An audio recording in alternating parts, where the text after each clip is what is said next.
En México, la población infantil es una de las poblaciones más vulnerables.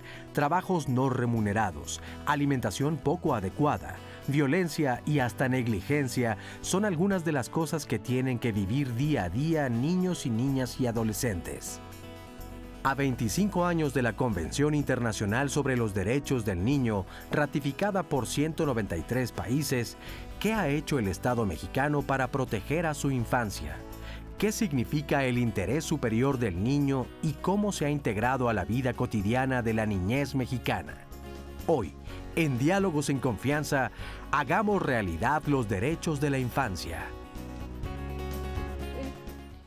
Estamos hoy aquí en Diálogos, amigos, amigas, qué bueno que están con nosotros. Y el tema es crucial, porque además pues, nunca se les da voz. Y estamos hablando de los niños que son de todos, porque los niños, los jóvenes son de todos y nos deberían de importar a todos y doler a todos y todos le tendríamos que entrar porque si no esto nomás no va a caminar. Y bueno, estamos hablando de que este 2014 se celebra el 25 aniversario de la Convención de los Derechos de los Niños. Bueno, ahorita seguramente muchos brincarán y dirán, ¿a poco tienen derechos? Pues sí, fíjese. Y ya ve que en México acostumbramos a firmar todo, hasta las servilletas. El problema ahora sí que no es prometer, ¿verdad? Cumplir es lo que no logramos hacer. Vamos a ver esto, muy impactante, y ahorita regresamos para hablar con nuestros especialistas, con nuestros testimonios y sobre todo escucharlos a ustedes. De acuerdo con el Índice de los Derechos de la Niñez para la Primera Infancia, elaborado por la UNICEF, México tiene una calificación de 5 puntos de un total de 10. ¿Qué quiere decir esto? En principio, esto nos indica que México no brinda las mismas oportunidades a todos sus niños. Así, un niño de Nuevo León tiene 7.8 más capacidades para sobrevivir que un niño de Chiapas que cuenta con 1.1 para ese rango de edad. Por otra parte, el estado con mayor ejercicio de los derechos de los niños es Coahuila, con 6.3, mientras que Chiapas tiene el 2.3 de calificación. Frente a esto, tenemos mucho en qué ocuparnos como sociedad para generar e instrumentar estrategias cuya meta sea lograr la equidad entre la población infantil. Cuando veo estas cifras, recuerdo una anécdota que le narró alguna vez el subcomandante Marcos en una entrevista al maestro Scherer, cuando él le dice, ¿y por qué se quedó en Chiapas? Y dijo él, porque una niña, y da el nombre de la chiquita, que vivía en esa comunidad donde él estaba, se murió de un catarro, una gripe que se podía haber atendido en cualquier otro lugar, hasta con una pastilla comprada en la farmacia, ni siquiera una medicina mayor. Y eso lo llevó a él a hacer pues, todo lo que hizo. Pero sí estamos mal, ¿no? Algo no estamos logrando. Primero entendamos qué propuso esa convención hace 25 años, de qué habla. ¿Nos lo explicas? Alfonso Poiré Castañeda, asesor de Save the Children. ¿De qué habla esta convención o por qué fue un logro hace 25 años? Bueno, ¿qué tal? Antes que nada, agradecer saludo. la invitación al programa. Mira, yo creo que es muy importante la convención porque refleja, desde mi punto de vista, el avance que ha tenido la humanidad en relación a la concepción de los niños como sujetos de derechos. Lo que hace la convención es establecer un catálogo de derechos para niñas, niños y adolescentes. Conceptualiza, de hecho, el término niño como el menor de 18 años de edad. De acuerdo. Y desde ahí, bueno, pues establece no solo estos derechos para las niñas, niños y adolescentes, sino también obligaciones de los estados para que estos derechos se puedan hacer efectivos. O sea, antes era como otra pertenencia más del amo y señor de la casa, ¿no? Como el perro y como el caballo y como la señora, y cada quien podía hacer con su hijo, al fin que es mi hijo, déjenme, yo lo puedo matar a golpes. Sí. Ya no. No. Es un ente aparte Sí. y sujeto de derecho. Es un parteaguas, es un Eso sí es un cambio parteaguas. radical en la manera en que concebimos a como humanidad a las niñas y a los niños. O sea, sí, es algo importante supuesto, que es sucedió algo hace importante, 25 sí. años, Así es. afortunadamente. Sí, y algo muy importante que dice ahorita Alfonso es que no solamente concebimos ahora a los niños de una manera diferente, como sujetos de derechos, sino que además hay una obligación del Estado de que esos derechos realmente se cumplan. A mí me parece que eso es algo muy importante de la Convención. Y se pueden no es echar nada la más el bolita de papá que- tiene que cumplirlos. Pero es se el pueden echar la Estado. bolita de que no, es que eso es del gobierno local o del federal, o si es de todo el país, vamos, de cada uno de los poderes. La convención creo que tiene un aspecto muy importante. Gracias, buenos días. Al contrario. Es un aspecto muy importante porque es una de las leyes, prácticamente la ley universal, que ha sido firmada por todos los estados y en donde se reconoce que incluso de país a país se reconocen los derechos de todos los niños. Aquí no hay de que esto solo se aplique en este lugar. No. El gobierno federal o local o inclusive de otro país tiene que reconocer esos derechos. Es una situación a nivel internacional. Déjenme presentarlos. Casi universal. José Vallejo Flores, fundador y director de la Fundación Renacimiento IAP, Desarrollo Integral para Niños y Jóvenes en Situación de Calle. Tiene 40 años trabajando con... Está bien de edad, mi amor. Trabajando con niños en esta situación de abandono. Y Lourdes Garza, asesora del Centro de Apoyo Técnico Fundación Juconi. Oigan, y lo firmaron todos los países, o hay unos donde no. Hace poco todos nos aterrorizamos con un video que se hizo viral en las redes de un niño en Siria escapando de las balas de los francotiradores, 8 años. Le pasa una bala así cerquitita a la espalda y él se finge muerto para que cesaran los balazos. Cuando ya no hay fuego, se levanta, salva a su hermanita y salen corriendo. Es inquietante, ¿verdad? O sea, sí lo firmaron todos los países, o la verdad es que no todos le entraron. No. Sí, hasta donde entiendo es la convención internacional más firmada sobre cualquier tema. Ok, voluntad había, pero... Sí, entiendo, no sé la última contabilidad. De hecho, solo es Estados Unidos quienes aún no ha Y firmado. había otro Estados país, Unidos no y había la otro país firmó. africano. Estaba Somalia y Estados Unidos Sí. y está en esa parte. A ver, ¿y pero qué argumentaba Estados Unidos? Porque, ok, cuando lo del cambio climático, él ahí trajo sus El problema en estudiosos. Estados Unidos es que temen que los derechos establecidos en la convención se vuelvan una fórmula para que las niñas y los niños en Estados Unidos inicien juicios en contra de los propios padres. El sistema judicial en estaría Estados mal. Sí, pero automáticamente, esa es la lógica con la que reflexionan, si las niñas y los niños sujetos de se derecho. apropian de la convención y Estados Unidos queda obligado por la convención, eso se vuelve derecho interno y entonces se puede utilizar en los juicios, que son los que definen finalmente la legislación en Estados Unidos. Cuánta locura y surrealismo vivimos en este mundo. ¿Algún artículo de la convención que nos pudieran explicar así de que ya son sujetos de derecho, que apoyan a la visión de los niños y las niñas? ¿Alguno? Yo creo que algo muy importante es este derecho de participar. Se le reconoce al niño su condición de persona desde su momento de nacimiento y todo su desarrollo, en el que él tiene ese derecho a participar, a opinar, a ser escuchado, a ser atendido. Es algo muy importante porque normalmente a los niños, cállate, no sabes lo que dices. Sí, no, claro. Hacia un lado. No más que crezcas, opinas. Así ¿verdad? es, ¿no? Tú debes escuchar y yo lo estoy diciendo. Hoy por hoy la situación es reconocerle al niño ese derecho de escuchar, dialogar, comentar y su opinión debe ser tomada en cuenta. Creo que es un aspecto muy importante. Y el interés superior del niño que marca el artículo tercero. ¿A qué se refieren con eso del interés superior del niño legalmente? Bueno, indiscutiblemente en un conflicto de derechos, de opiniones, desde luego debe prevalecer en la situación que se marca el derecho del niño como una persona en el que en su crecimiento, en su desarrollo, debe ser tomado en cuenta. Hasta en un divorcio, haz de Hasta en cuenta. un divorcio, nada que el padre dice, yo me lo llevo, no, momento, el niño tiene que decidir, él tiene que ser escuchado porque es una situación importante de participar, su interés superior, cuál es la persona que en un momento dado, de padre o madre, puede a su pensar a su Yo servicio, conozco un muchacho. chorro de juicios de divorcio donde el niño es usado como Bien, arma de pelea, pero nunca escuchado. Pero hoy el juez, hoy el juzgador tiene Es que el que tomar en tiene. cuenta la opinión del niño. No es lo que decide el papá o mamá, sino lo que el niño también opina. Y para eso también se puede valer de los apoyos del psicólogo, de los terapeutas, para conocer cuál es la orientación más conveniente para que ese niño pueda ser debidamente derivado, canalizado para el padre, la madre o... Ahora es un tema A ver, complicado Alfonso. porque, digamos, ya se estableció ese concepto, ese principio del interés superior en la Constitución, en el artículo 4. Ajá. O sea, no solo está establecido en la Convención, que era suficiente que estuviera establecido en la Convención porque nosotros somos firmantes de la Convención, pero además se estableció en el artículo 4.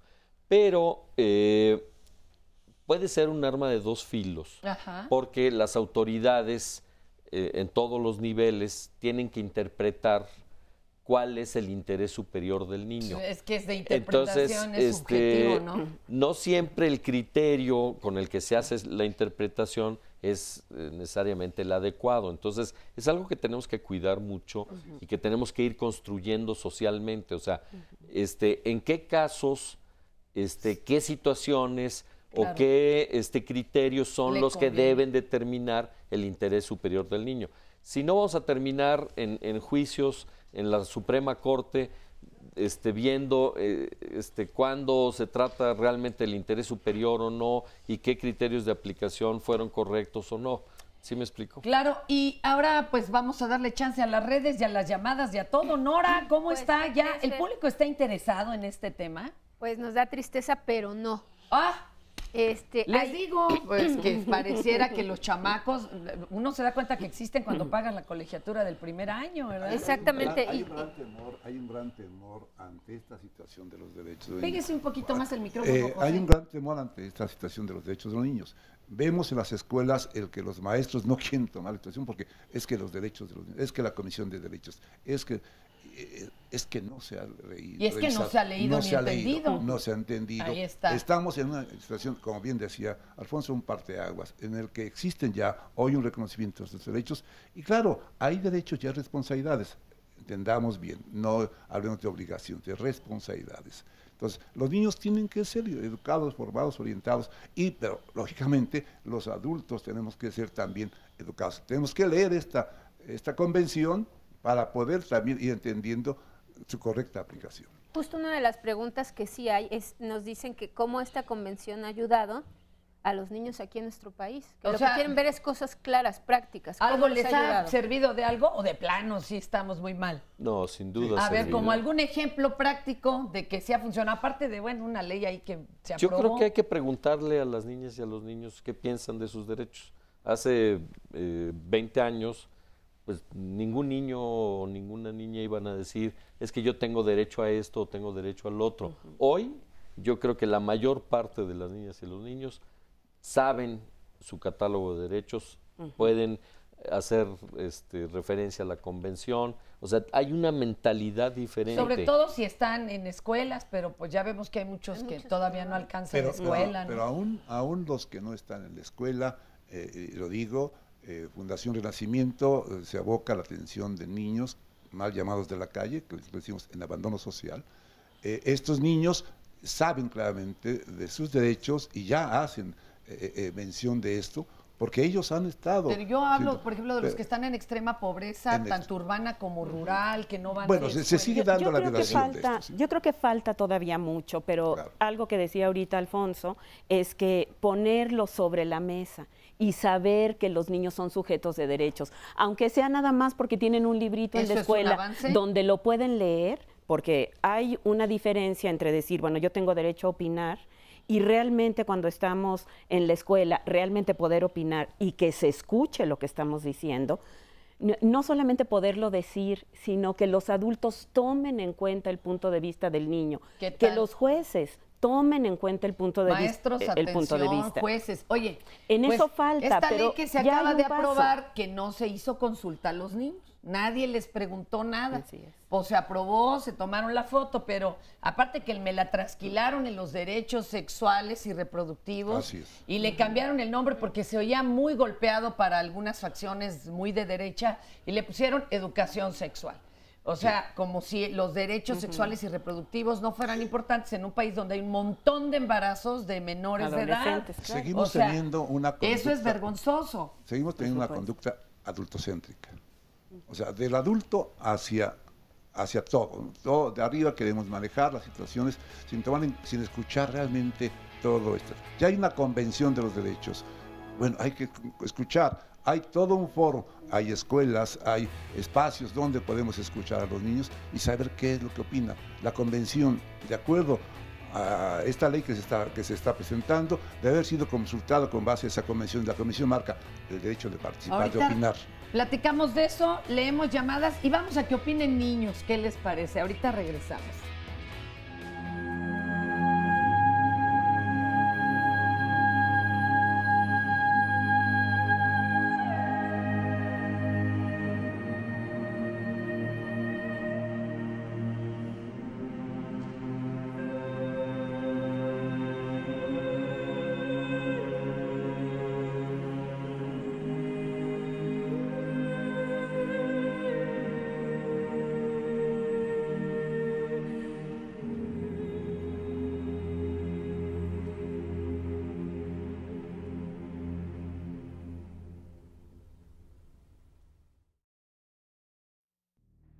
En fechas recientes se ha hablado mucho del interés superior del menor y de la Convención de los Derechos del Niño. Sin embargo, ¿qué podemos decir cuando vemos las siguientes cifras que presenta el Manifiesto por la Garantía de Derechos de las Niñas, Niños y Adolescentes de México? Documento propuesto por la Comisión de los Derechos de la Niñez de la 62 legislatura. Más de 3 millones de niños entre 5 y 17 años no asisten a la escuela. Cerca de 3 millones de niños, niñas y adolescentes trabajan. 1.200.000 niñas y niños menores de 5 presentan desnutrición. Del total de niños y niñas que viven en zonas rurales, casi el 27% padece pobreza extrema. La tasa de mortalidad infantil en este grupo es de 70%. 6 de cada 10 niñas, niños y adolescentes han vivido directamente alguna forma de violencia en su casa o en la escuela. Miles de niños, niñas y adolescentes dejan su hogar cada año para intentar llegar a los Estados Unidos y reencontrarse con sus padres, estudiar y tener una vida mejor.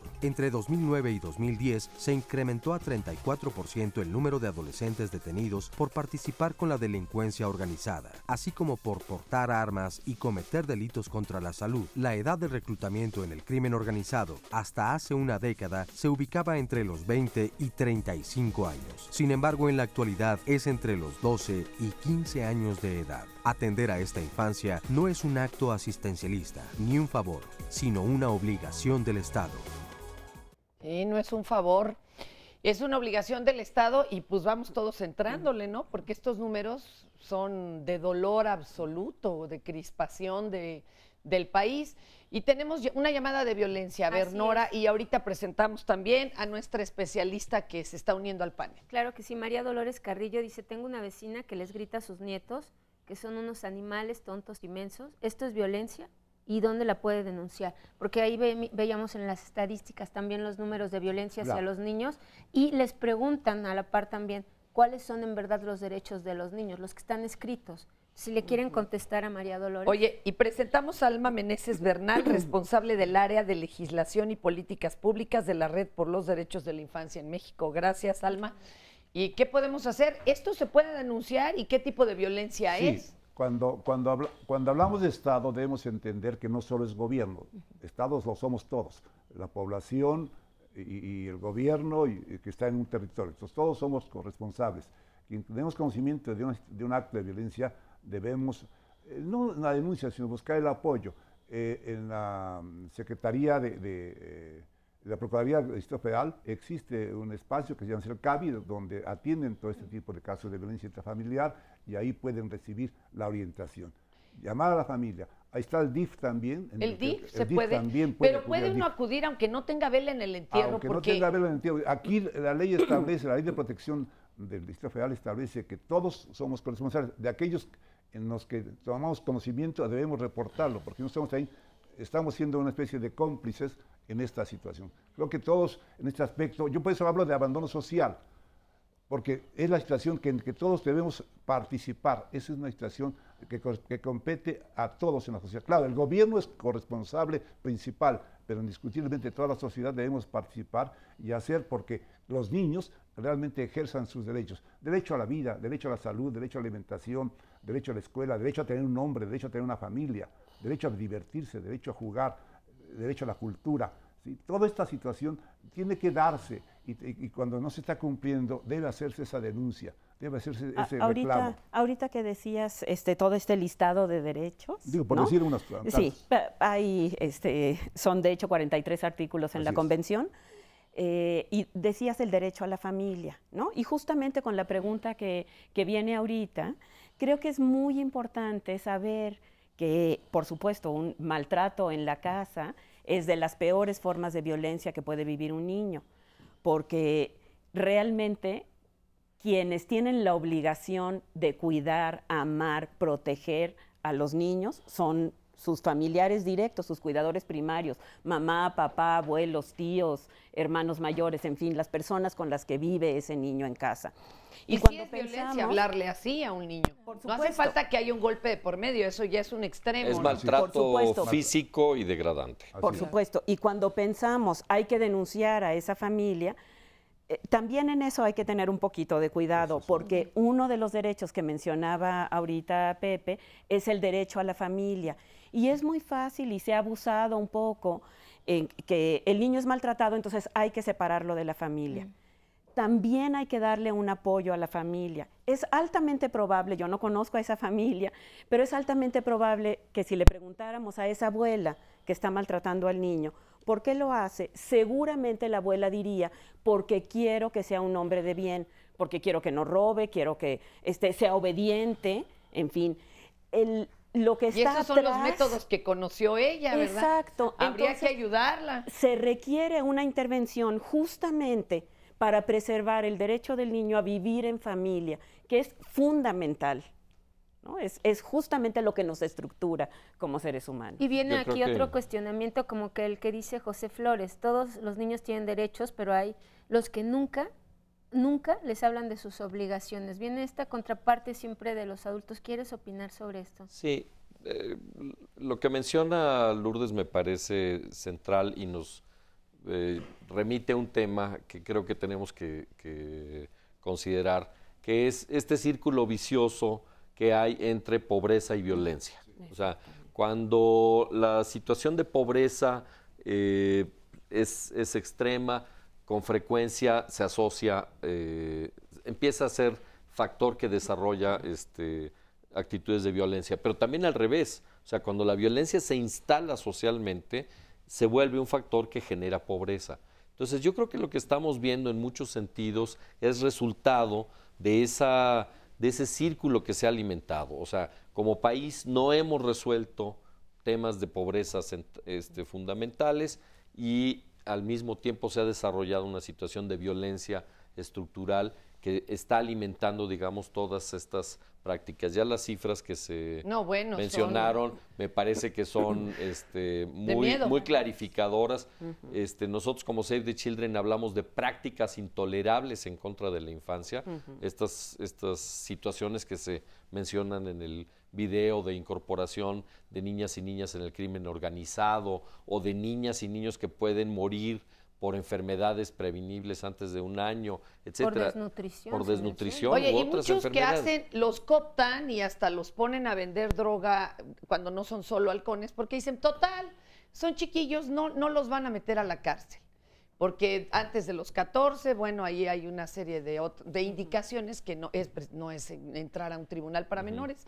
A ver, aquí la compañera del Redim, algo que nos quiera comentar. Sí, pues en el mismo sentido que señalaba Alfonso hace un momento, o sea, este círculo vicioso que se genera, nosotros lo denominamos círculo de exclusión social, ¿no? Lamentablemente, cuando hay diferentes factores en la vida de un niño o una niña que están impidiendo que pueda acceder a sus derechos, lo que estamos propiciando es que ese niño o esa niña sea segregado dentro de la práctica social. Entonces, esa exclusión social es lo que va originando pues este círculo que se repite una y otra vez, ¿no? En los hijos de ese niño se repetirá y entonces es así como se va incrementando la violación de derechos. Respecto a lo que se señalaba hace un momento, de si un niño tiene derechos pero nunca se le habla de sus obligaciones, es importante tener presente que cuando hablamos de derechos de infancia, derechos de niñas y niños, estamos hablando de derechos humanos. Entonces, cuando nosotros hablamos de derechos humanos, hablamos de una prerrogativa que es inherente a la persona desde su nacimiento. Y este derecho humano no puede ser condicionado. Cuando hablamos de derechos de infancia, es importante colocar, al igual que en el resto de la ciudadanía, hablar de responsabilidades y no propiamente de deberes, porque entonces entendemos que al niño no se le otorga su derecho si no está ejerciendo su deber, ¿no? O no está cumpliendo con su deber. Hablemos de responsabilidades, todos los ciudadanos tenemos responsabilidades para poder convivir como sociedad, pero es importante colocar en un término de derechos humanos los derechos de la infancia. Y es polémico, pero en realidad legalmente niñas y niños no tienen obligaciones. Pueden tener, a partir de una educación positiva, disciplina, responsabilidades. Pero no legalmente. Pero legalmente no no tienen obligaciones. Tenemos que decirlo claramente.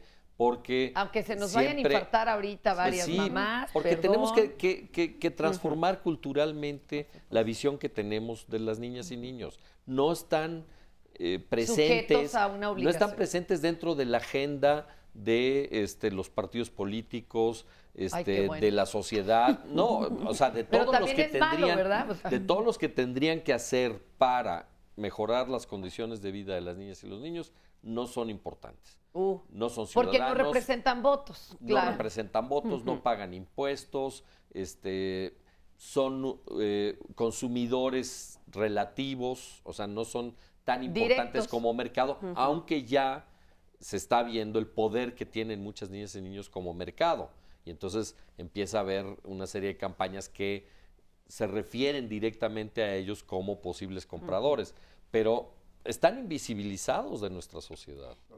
Qué lástima. Perdón, solo me gustaría complementar que esta dicotomía generalmente, o sea, entre obligación y derecho, se da precisamente por miedo, ¿no? Los cuidadores tienen miedo que cuando uno les habla de sus derechos a niñas y niños, entonces los niños ya no respeten y se rebelen y se les salgan de control, ¿no? Porque justamente tratamos a niñas y niños bajo esta lógica de control, pero no nos damos cuenta que si generamos una estructura lo suficientemente sólida para que ellos puedan ejercer sus derechos, no necesitamos algo o una correa, una rienda para encaminarnos, ¿no? Como la obligación o la imposición, sino ellos mismos van a formar parte de los procesos formativos, ¿no? En la medida que los vayamos incluyendo en sus derechos. Yo creo que Lourdes nos podría hablar mucho de límites y respuestas de las niñas y niños ante los estímulos, ¿no? Aquí tengo un grupo de niños que, bueno, vienen de la Fundación Renacimiento. ¿Cómo están, muchachos? Gracias, porque los despertamos bien temprano, pero pues ni hablar, igual que en la escuela. Oigan, a ver, platíquenos, ¿alguna vez les han preguntado su opinión acerca de cualquier cosa que se resuelva alrededor de ustedes? ¿Te han preguntado tu opinión? No. Normalmente no. ¿Usted, amigo? No. ¿No? ¿A ti? No. Y, por ejemplo, ¿de qué les gustaría opinar de lo que pasa a su alrededor, en su ciudad? Algo que sí te gustaría que te consultaran. Algo que sí me gustaría que me consultaran sería como mucho esta situación de abandono social, de niños que están en situación de calle, que no tienen los recursos para poder estudiar, que no tienen una familia. Eso yo creo que es un punto también muy importante porque, como ya vimos ahorita estos números, son de miedo realmente ver cuántos niños pueden morir nada más por esta situación de extrema pobreza. Y entonces a mí sí me gustaría mucho que como que alguien cambiara eso y que alguien hiciera eso.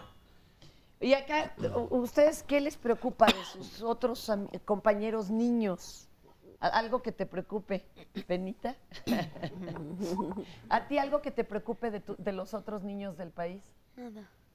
¿No te preocupa nada de ellos? ¿A ti, amigo? ¿Tampoco nada o sí? No, bueno, pues igual como dice acá mi compañero, ¿no? Que hay muchos niños en situación de calle y pues a veces no tienen nada que comer y pues hay unos que sí tienen y pues ahí están como tirando la comida y así y no están viendo lo que los demás sufren y también no se hace justo, ¿no? Que los demás no coman y unos estén tirando la comida. El gran desperdicio, ¿eh? Eso es un tema terrible que aquí también hemos tenido en diálogos.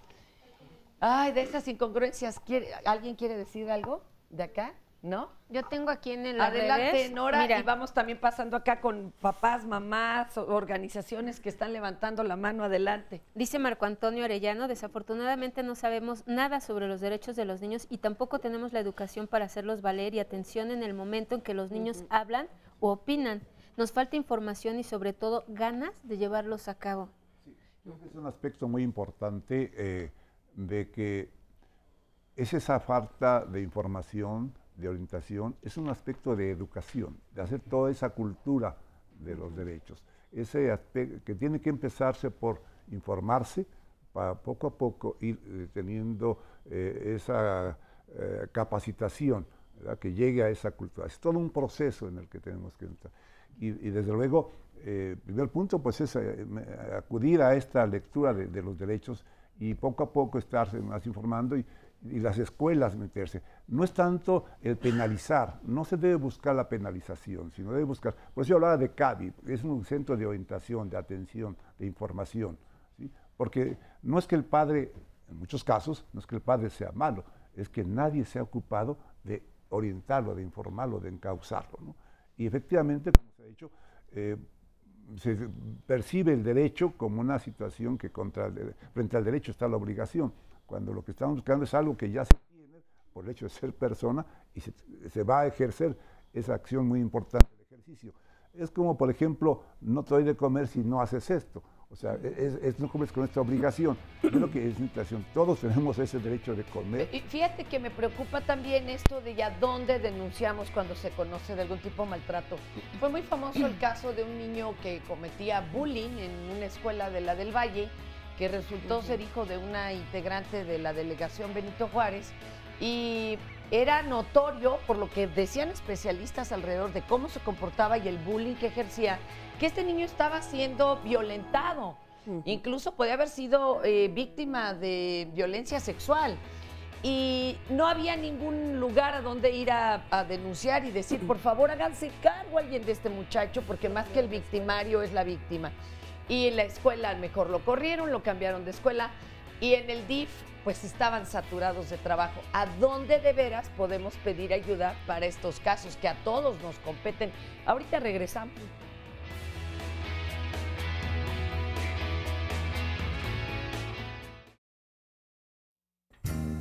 Tengo 11 años, voy en 5º grado y supe del Parlamento Infantil por una convocatoria que mi escuela dio a conocer. Nos comentaron que los ganadores iban a asistir al Distrito Federal a la Cámara de Diputados y que la convocatoria era voluntariamente. A mí me motivó defender la voz de los niños de México que no tienen voz ni voto, que no pueden dar a conocer sus inquietudes por sí mismos porque los adultos no los toman en cuenta. Al principio nos dieron la convocatoria, yo acepté y fui voluntariamente junto con 2 de mis compañeros del salón, los cuales competimos contra el otro 5º, en el cual nada más yo y uno de mis compañeros salimos ganadores. De ahí nos enviaron a otra escuela con nuestro discurso ya preparado. Ahí los jueces vieron el porte, la disciplina y el vocabulario que tenía cada uno de nosotros para así dar a conocer nuestras inquietudes. Entonces los jueces lo que hicieron fue de que votaron por el niño que creían que sería electo perfectamente y en el cual yo resulté ganadora. Fue sorprendente porque nada más éramos 300 niños de miles de millones de niños que hay en el país. Lo que más me atrajo fue de conocer algunos lugares que no había conocido, como la Cámara de Diputados. No muchos niños tienen la oportunidad de conocerla. Muchos niños dicen que no puedo porque soy pequeña, pero eso no es un problema para mí y me sentí muy bien al hacer eso. Y la responsabilidad que llevo ahora es estar al tanto de todos los eventos que se hacen en la que los niños tienen algo que ver. Es mi responsabilidad defender su voz y su voto. Hubo una niña de Sinaloa que me dio a conocer de que en su colonia había problemas de tráfico de órganos, que muchos niños se habían desaparecido por lo mismo y ya nunca los encontraban. En mi colonia me interesa resolver el problema de la delincuencia, porque ahora la gente y los niños no podemos vivir y jugar con confianza por temor a que los delincuentes lleguen y nos hagan algún daño. Aprendí que no solo existen problemas en mi estado, también en otros estados a los cuales se les debe de tomar mucha atención porque estos problemas no son comunes. El tráfico de órganos no es común, es un problema gravísimo porque prácticamente a veces solo se provoca en nosotros, no en la demás gente. Somos como el blanco perfecto para los delincuentes. Creo que es importante que los niños participemos en este tipo de espacios para que los adultos sepan que nosotros sí tenemos la capacidad de dar respuestas y soluciones a los problemas de la vida cotidiana, que no solo ellos pueden hacer, lo que nosotros también podemos. ¿Qué tal? Nos tiene sorprendidas esta No, niña, ¿eh? No. Cómo habla y qué bueno, y se nota el apoyo que tiene, por supuesto, en casa y que tiene de la escuela, pero hay comentarios con respecto a esto también. Maravilloso. Dice Gabriel García, gracias a esta pequeña por darnos todo su testimonio, dice que en 1976, al entrar a la primaria en el DF, observó que en la escuela les vale. La directora era la primera en no respetar los derechos y después los maestros. Pero qué fuerte lo que nos dice, que a los niños eran como perros, literalmente, en esa escuela. Y hay otro comentario que nos dice que en muchas escuelas se ofrece la información sobre estos derechos de los niños, pero porque está en el plan de estudios, pero que en realidad los maestros son los más temerosos de que conozcan sus derechos. Por supuesto, simplemente ahorita con el caso que se mencionaba antes del corte, de este niño que ejercía bullying y finalmente lo tienen que cambiar de escuela. Bueno, o sea, yo lo no primero sé qué que me hacer, pregunto llévatelo. es qué pasa con este sistema que en lugar de ver qué es lo que está pasando atrás y dar una solución a lo que está sucediendo, pues mejor lo corro de la escuela. Si el niño tiene suerte, se podrá colocar en otra, y si no, quedará fuera del sistema. Y va a engrosar esos números que salieron hace rato en la pantalla, ¿no? Porque habrá niños que no van a la escuela porque viven en comunidades muy aisladas o porque viven en unas condiciones de pobreza extrema. Hay otros que viven en la Ciudad de México incluso, que desde el preescolar los corren de la escuela, porque son violentos, porque las maestras no saben qué hacer con ellos. No hay realmente una respuesta adecuada a lo que está sucediendo con los niños. ¿No se les escuchamos a los capacita? niños. ¿No se les capacita a los Lo maestros? que nos está diciendo la niña me parece muy clarificador. Bastante. Primero, el formato con el que participan. O sea, los traen a la Cámara de Diputados para que se vistan de diputadas y de diputados. Cuando ella está diciendo tenemos capacidad para aportar mucho más, y lo demuestra, si nos dan la posibilidad efectivamente de expresarnos. ¿Por qué no se sientan las diputadas y los diputados con las niñas en el patio, en el jardín, a escuchar cómo dicen las cosas las niñas y los niños? No a escuchar lo que quieren oír, lo que ya saben que tienen que decir.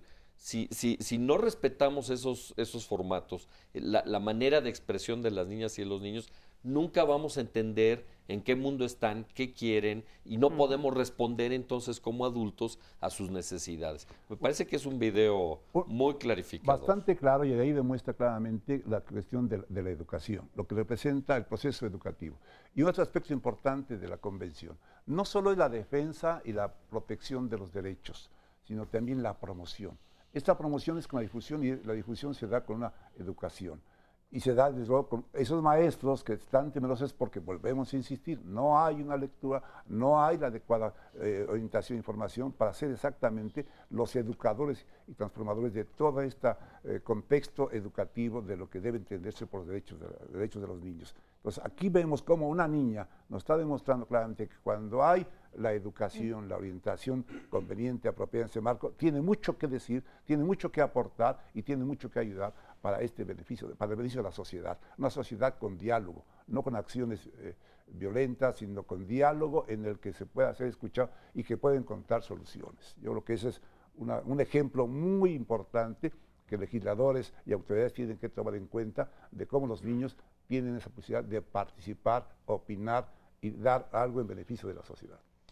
A ver, acá, Judith, cuéntanos tu experiencia en este tema de niños, niñas y sus derechos. Bueno, yo vengo de Colonias de Vacaciones, es una institución de asistencia privada. Nosotros velamos por el derecho de los niños a la recreación.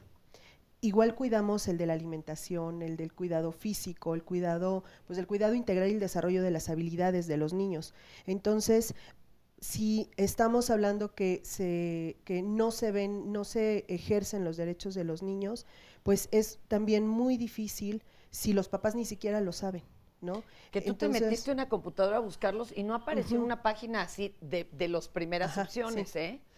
De las primeras opciones no fue una página con todos, ¿verdad? Sí, entonces, pues, qué bueno que a los niños lo sepan, que se lo den en la escuela, que esté en el programa, pero si los papás no lo saben, no los ejercen, pues está muy complicado, ¿no? Que los niños lo sepan, qué bueno, pero si no lo ejercen, pues los niños se pueden quedar con los brazos cruzados. O sea, los niños también tienen derecho a jugar y a la recreación. Sí, claro. y bueno, los papás como que saben que les tienen que dar de comer, saben como que tienen que ir a la escuela, ¿no? De repente, ay, ya hace falta darle verdurita a este niño, no sé, como que cuidar bien de su alimentación. Creo que se me pasó. Y bueno, de llevarlo a Chapultepec y de que juegue con otros niños y de como nosotros que los llevamos de campamento y que nos dedicamos a eso exclusivamente, bueno, ni hablar, ¿no? De que los papás sepan que los niños tienen el derecho a la recreación. Con niños que no tendrían esa facilidad económica de hacer. Que son de escasos recursos, básicamente. De acuerdo, de acuerdo. Acá tenemos a Itzel. Itzel, ¿de dónde vienes? Fundación para la Protección de la Niñez, y lo que hacemos ahí, justo lo que estaba comentando la compañera de Redim, estos derechos inherentes, que son alimentación, educación, salud, bienestar, de tener un techo digno, y de la cuestión de recreación es lo que hace la Fundación a través de sus diferentes acciones, que las realizamos gracias a la unión de empresas, de particulares y de voluntarios que quieren generar y unir sus esfuerzos para promover estos derechos, que son pues básicos. O sea, si no... ¿Ante qué muros se topan cuando están tratando de promoverlos? ¿Sí hay reticencia todavía de, ay, a mí no me venga a hablar de eso, o no tengo tiempo, o cómo se le ocurre? No, sí, a través de las acciones que promovemos, justo es la participación activa, ¿no? Tanto de los niños en las acciones que generamos con los voluntarios y las personas adultas. Y sí, y mucho este énfasis en nuestros voluntarios, con los voluntariados, de decirles, el niño tiene derecho a vivir bajo o ser atendido, en este caso a través de las instituciones que apoyamos, porque somos de segundo piso, y lo que hacemos es bajar los recursos a estas organizaciones como las que estamos aquí presentes, de decir, podemos dignificar su espacio en donde se le está atendiendo, canalizar alimentación para que estas organizaciones tengan, pues, así como cubiertas las necesidades básicas. ¿Por qué hay tantos niños desnutridos según los números que vimos? No alcanzan los recursos, no alcanzan las asociaciones civiles y la neta el Estado no se da abasto, o no están en todos los lugares, no llega uno a la sierra. A mí me decían hace mucho los de la Sierra de Guerrero, es que sí llega el recurso, pero no sube nunca a la montaña. ¿Quién sabe por qué se atora allá bajito, no? Sí, justo lo que promueve la Fundación para la Protección de la Niñez es eso, o sea, que si llegue el recurso, ser muy transparentes y unir recursos, como decía, no solo es gobierno, no solo es la sociedad, no solo son las instituciones, sino unidos estos tres actores principales, vamos a promover y pues realmente no solo informar los derechos de los niños, sino a llevarlos a cabo y que se ejecuten y que el niño realmente sepa que tiene ese derecho y esa responsabilidad de también cubrirse esas necesidades básicas. Pero te digo, ¿y cómo logramos que llegue a estos muchachos y niños que están en la montaña? Ya nos los dijo hace rato el niño. No desperdiciando. O sea, el problema es de distribución de la riqueza. Ahí está la cosa. O sea, y eso nos lo dicen todo el tiempo los niños. Cuando uno los encuesta, los programas de gobierno que pueden salir de las propuestas de los niños son impecables, porque ellos entienden muy bien cuáles son los problemas de fondo. O sea, si alguien tiene de más y lo desperdicia, pues alguien va a tener de menos. Entonces, yo creo que por ahí tendríamos que empezar a discutir cosas. Y eso va más allá de una responsabilidad individual, ¿no? Porque muchas veces estas frases las usamos con que tienes ahí tu plato de comida, acábatelo, no lo desperdicies porque hay quien no tiene que comer, pero va mucho más allá. Esto tiene que ver, es una responsabilidad del Estado, la distribución igual de la riqueza, ¿no? O sea, ¿cómo es posible que en las ciudades haya muchos recursos, ejemplo, leche que da la CONASUPO, y en la sierra no haya absolutamente nada? Eso es una responsabilidad del Estado y es algo que tenemos que no quitar el dedo del renglón. Por eso dice Adri Vera, mira, nos están viendo muchas personas ya y dice, ¿cómo le explicas a un niño que tiene derecho a la alimentación, a la educación, a jugar, cuando sus condiciones de pobreza le obligan a trabajar, a pedir limosna, cuando hay miles de niños explotados de maneras infames? Dice que los derechos de los niños es más un discurso que una realidad.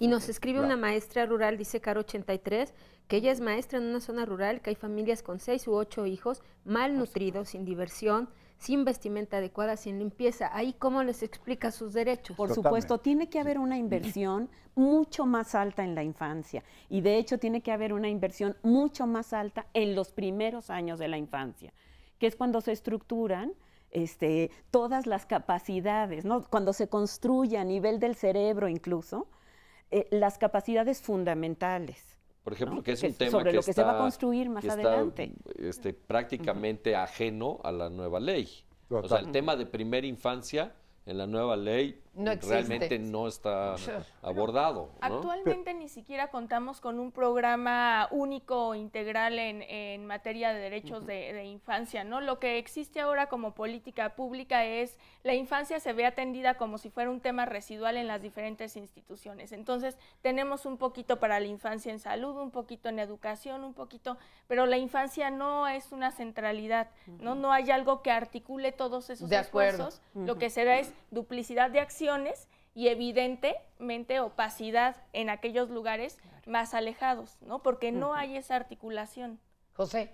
Indiscutiblemente esto que están señalando es no solo, estamos hablando de alimento, pero no es solo ese alimento, y lo que falta es esa distribución económica, hacer realmente que se cumpla los postulados sociales de llegar a todos, ¿no? Y consecuentemente aquí dejarnos del discurso, dejarnos de las legislaciones, ya están las leyes, ahora vayamos haciendo realmente porque todos tengan ese recurso, esa posibilidad de tener el alimento, el cobijo, la vivienda, la escuela, la salud, todos esos derechos que se hagan, aquí están ya, ahora hay que ejercerlos, hay que aplicarlos haciendo esa distribución correspondiente. Save the Children propone el concepto de gobernanza centrada en la infancia.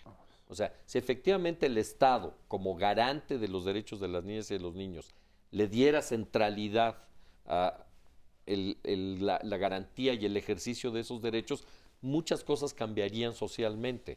O sea, ¿tú querías? Si garantizáramos la alimentación y la nutrición de las niñas y de los niños, otro gallo nos cantaría. Tendríamos una actividad económica orientada a garantizar ese derecho, y así sucedería en empleo, sucedería en salud, etcétera, etcétera. ¿Querías agregar algo? Sí, solo comentar cómo llegamos a estas comunidades, pues a través de las fundaciones con el apoyo a las organizaciones. O sea, ser muy profesionales, muy transparentes. O sea, le tiene que entrar la asociación, las asociaciones civiles, porque si no, no llegan. Exacto. Ahí está la cuestión, ¿verdad? Y no nos damos abasto de asociaciones civiles. Está triste. Adelante, Nora. Nos escribe Alicia Nájera Trejo, dice, no estoy de acuerdo con los comentarios de los invitados porque los niños están mal enfocados en cuanto a sus derechos, pues piensan que dentro de estos les faltan al respeto a los maestros. Trabajé en una escuela y me daba cuenta cómo les faltaban al respeto a los profesores. Estoy muy molesta con este tema, estoy de acuerdo que los niños tienen derecho a la educación, a la recreación y a tener un techo, pero están mal enfocados. Bueno, creo que la culpa no es de los niños, sino de quien está llevando a cabo la promoción de los derechos de la infancia, ¿no? Y a la hora de poner límites o a la hora de explicar las reglas del juego, ¿no? En un salón de clases. Los derechos están ahí, hay que saber educar, hay que formar, hay que orientar, hay que encauzar, indiscutiblemente. Pero si no leemos y no nos orientamos y no establecemos exactamente esos límites, pues entonces consecuentemente somos nosotros que no estamos educados. Y si no tenemos educados, pues no podemos educar. Y no nada más a los niños. ¿Te parece si regresando del corte platicamos de esto? Vamos a un corte y regresamos.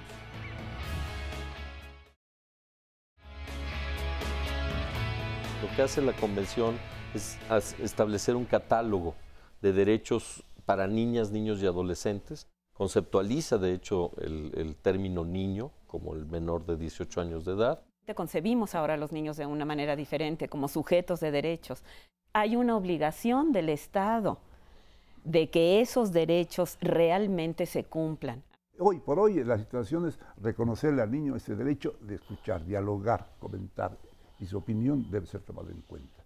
Hoy el juzgador tiene que tomar en cuenta la opinión del niño. No es lo que decide el papá o mamá, sino lo que el niño también opina. Derecho a la vida, derecho a la salud, derecho a la alimentación, derecho a la escuela, derecho a tener un nombre, derecho a tener una familia, derecho a divertirse, derecho a jugar. Que los adultos tomen en cuenta el punto de vista del niño. Maltrato en la casa es de las peores formas de violencia que puede vivir un niño. De si un niño tiene derechos, pero nunca se le habla de sus obligaciones. Cuando hablamos de derechos de infancia, derechos de niñas y niños, estamos hablando de derechos humanos. Cuando nosotros hablamos de derechos humanos, hablamos de una prerrogativa que es inherente a la persona desde su nacimiento. Y es polémico, pero en realidad legalmente niñas y niños no tienen obligaciones. Están invisibilizados de nuestra sociedad. Pues Infancia es un proyecto que nace hace 5 años en España de la mano de diversas organizaciones, ONGs y también diversas agencias de cooperación internacional como la Agencia Española a la cual el Centro Cultural de España pertenece. Este año se cumplen 25 años de la publicación de la Convención de los Derechos del Niño y con tal motivo la exposición se trae a México y se exhibe aquí. Primeramente se exhibió en Pachuca, en la Fototeca Nacional durante el Festival FINI, que es uno de nuestros socios junto a UNICEF para el desarrollo de este proyecto, y ahora está aquí en el Centro Cultural de España. La exposición ofrece un panorama de la situación de la infancia en el mundo 25 años después de la publicación de la Convención. Entonces responde a preguntas como: ¿ha mejorado realmente la situación de los niños en estos 25 años? ¿Ha incidido la publicación de la Convención en la vida de los niños en distintos países del mundo? Para ello, Isabel Muñoz, la fotógrafa española, recorre más de 13 países retratando a niños.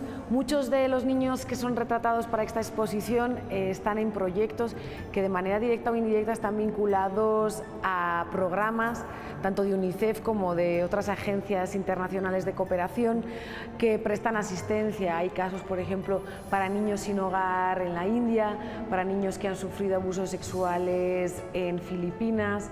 Encontramos también casos en los que se les presta atención sanitaria tanto a ellos como a sus madres en países africanos.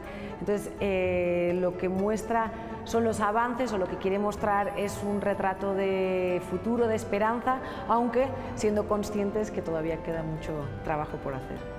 Dentro de la exposición, y para poder profundizar en el objetivo de la Declaración de los Derechos del Niño, contamos con un pequeñito centro de documentación que puede ampliarse si van a nuestra mediateca, que también les prestaría el apoyo, y ahí encontramos textos, tanto el propio texto de la Convención como otras publicaciones que abordan este tema. El objetivo finalmente es dar conciencia y herramientas teóricas y críticas para que los niños y sus padres, que son quienes tienen un poco el deber de protegerlos, y nosotros como sociedad, tomen conciencia de la importancia y se empoderen los propios niños también un poco en en la toma de conciencia sobre qué pueden y deben exigir, ¿no? Y desde el Centro Cultural lo que nuestro ámbito de trabajo más nos permite es la educación, ¿no? Y el acceso a la cultura. Entonces, eso es un objetivo que trabajamos durante todo el año con todo nuestro programa infantil. Sábados y domingos tenemos talleres, teatro, cine, música, dedicado a los niños para estimular y fomentar su aprendizaje y sus capacidades sociales. La exposición podrá verse hasta el día 30 de noviembre en el Centro Cultural de España, la entrada es gratuita y para cerrar el proyecto tendremos a Isabel Muñoz el día 27 de noviembre aquí en el Centro Cultural de España.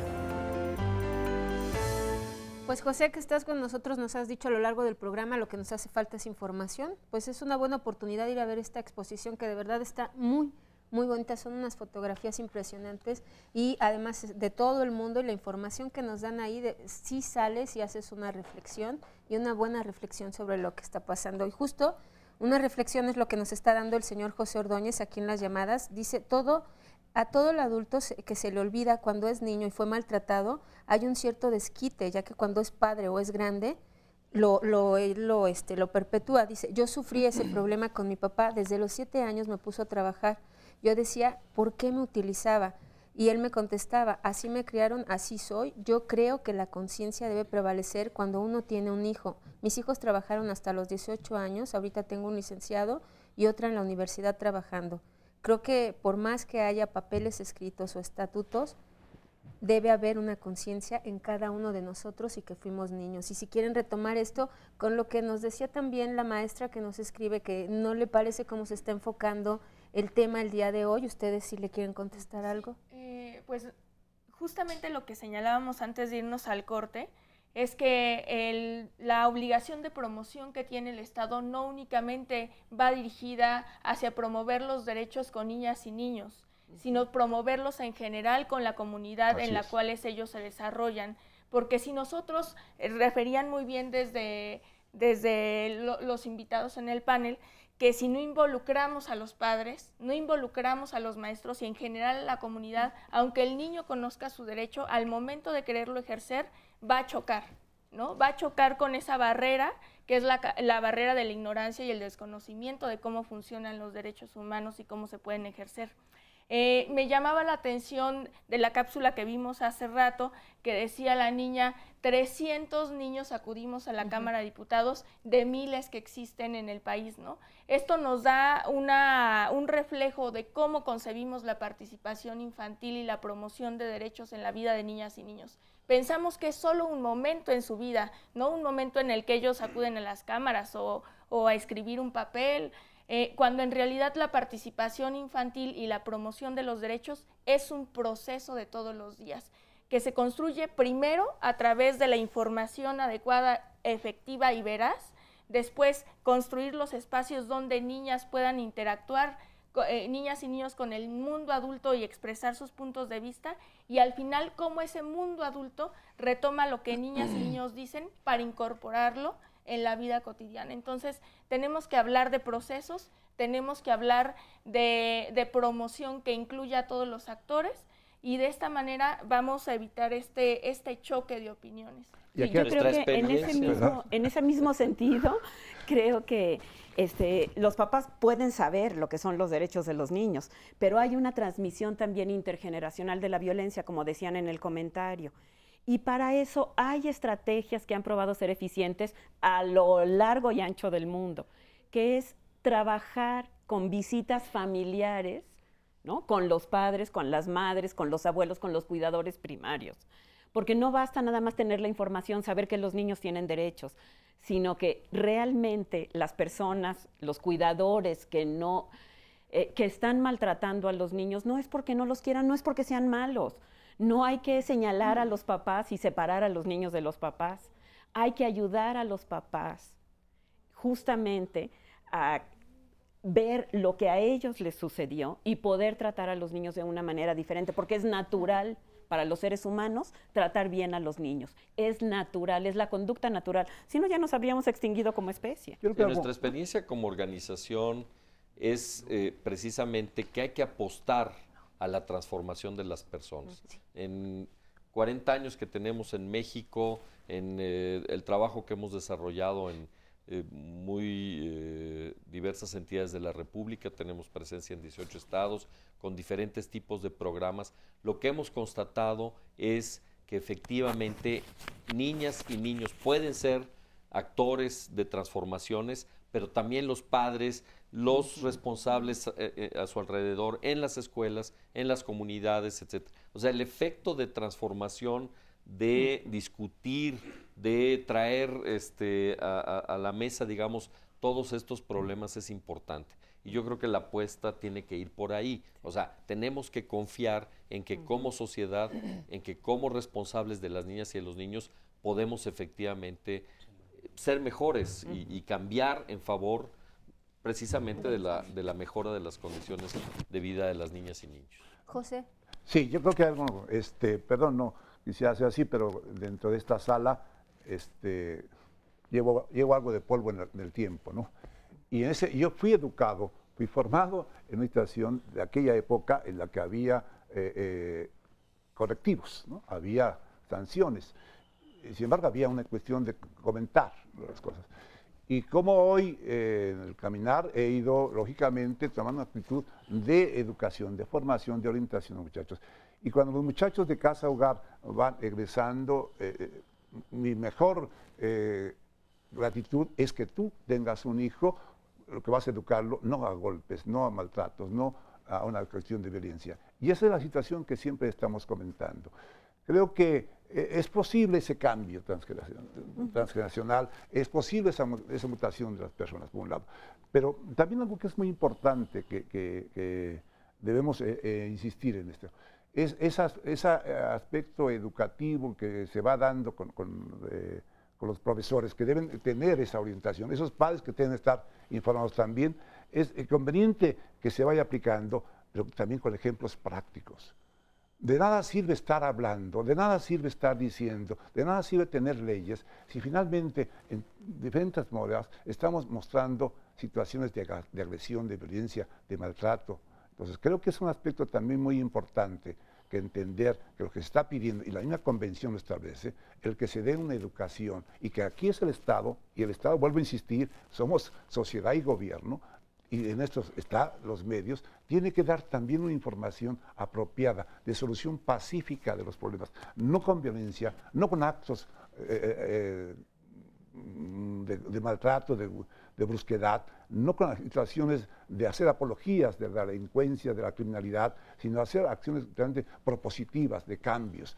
Nosotros hemos buscado, por ejemplo, que los muchachos vayan, esos muchachos que están en calle, a través de una acción deportiva, en Fundación Nacimiento, los ganadores los llevamos, por ejemplo, a Tecolutla, un lugar precioso, donde, por cierto, el presidente municipal de Río nos dio una atención muy importante, y ahí los muchachos se motivaron a cuidar y ayudar a cuidar los huevos de tortuga y a limpiar la playa. Esta situación, estos muchachos que viven tanta violencia, estos muchachos que son tan violentados y que consecuentemente pueden reproducir la agresión, vemos cómo ahí se van transformando. Hay muchas formas en que podemos ir logrando que las personas puedan ir cambiando esa conducta de agresividad y violencia en acciones positivas. Que no se vuelva un mandato a cumplir, ¿verdad? Así es. Oye, tenías por ahí algo del divorcio también muy inquietante, mi querida Nora.